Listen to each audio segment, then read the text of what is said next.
We're here at Castaway Fly Shop in Coeur d'Alene, Idaho with Joe Roop. What are we tying?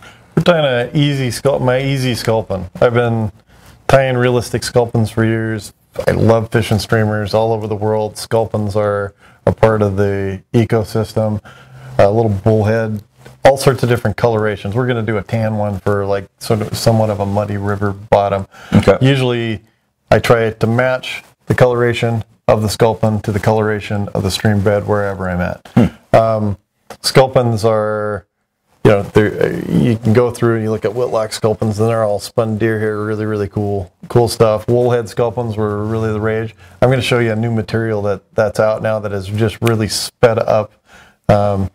Great way to tie these Sculpins very quickly, and they look wonderful when they get done. Great. So great. We're going to start with this is going to be a number 2. Okay. So this is Tiemco's 9395. It's a ring eye hook. I can land up to 20-pound fish with it. So when you're fishing Sculpins, there's a lot of different environs, a lot of different fish that are going around. We have some really cool Sculpins in the Coeur d'Alene, St. Joe area, and we run a lot of stuff like that. Bull trout, love them. Big brown trout, love them. Okay, that 93.95. I'm just going to clamp it in on this Regal. Great vise. We've been tying on this for years, but there's a little saltwater groove in here that'll grab the hold, so it just makes it impervious. You can use whatever thread you want. I've got orange on here because the next pattern we're going to go through, you really don't see much of that at all. Anyway, I'm just going to tie in at the 2/3 point, and then we're going to run it right on back to the back. Now you can come in with lead wire and do that. You can do this in a conehead style situation. I fish a lot of sink tips, a lot of short leaders, and I love sliding worm weights. They're from the bass industry, but I'll run them on my leader where they'll run up and down, and I can drop down. So I don't weight a lot of my streamers really heavily. You like weighting the line, huh? Yeah, I'd rather weight the line where the fly is a little bit airy, not getting hung up, but the line or the split shot or the worm weight is getting the fly down and across. It's a lot. Now, rabbit fur. They've got some new rabbit out. Borden's got it, Wapsi's got it. These are actually rabbit strips for like zonkers, but they've actually put barring on them. So it gives it a great stickleback. Yeah. Comes in a ton of different colors.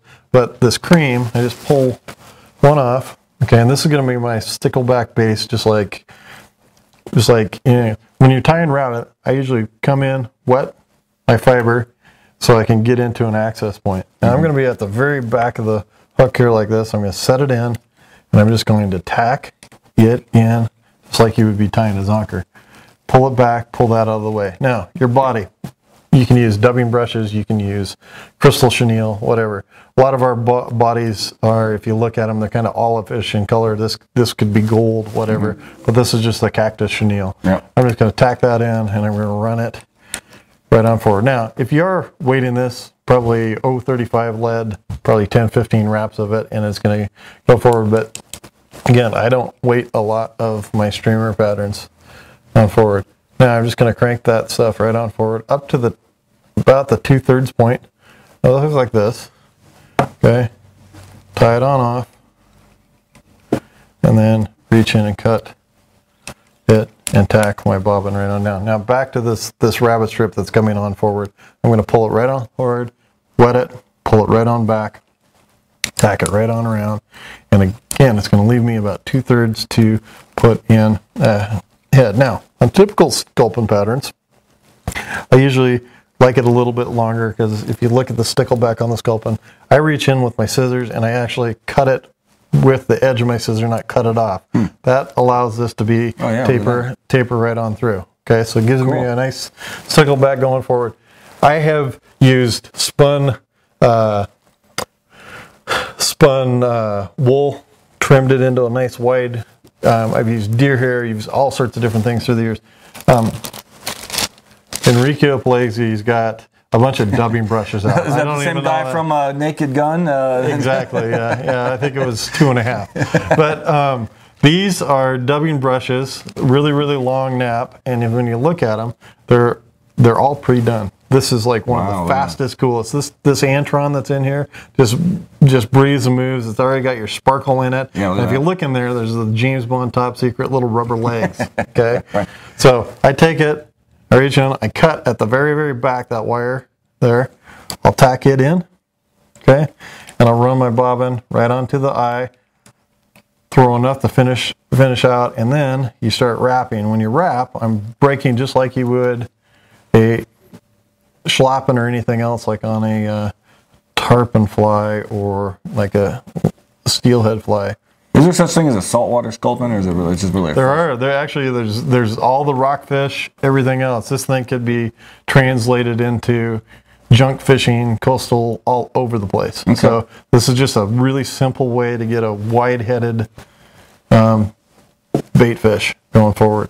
So I'm going to tack that off like that. I'm going to pull it out of the way. Tie my head on in. Suck it loose. Okay. Now, again, I'm going to come in at the back of my scissors because it does mar your scissors just a little bit. Yep. Now, when you're looking at this thing, if you start pulling and teasing this out, okay, it gives you a nice wide, like that. Now, some of my other stuff, you can put fins on that thing, you can do anything else like that. This thing is actually moves, undulates, gets down to what you need to do. It's a really simplistic sculpin pattern. That's great. Okay. Awesome. So there you go. There you go. Can we call this the Roop Sculpin? Sure. It's Roop Easy Sculpin because there's a Roop Sculpin around somewhere. Right. So you started off hard and you got easier as the time went on, huh? Is that yeah, it gives you more time to fish. So, yeah, there you go. Yeah. The Roop Easy Sculpin. Once again, we're at Castaway Fly Shop. You can find them at Castaway Fly Shop. I always screw that up. CastawayFlyFishingShop.com, or you can call us at 1-800-410-3133. Right, Joe Roop. Until next time, tight lines and screw and reels.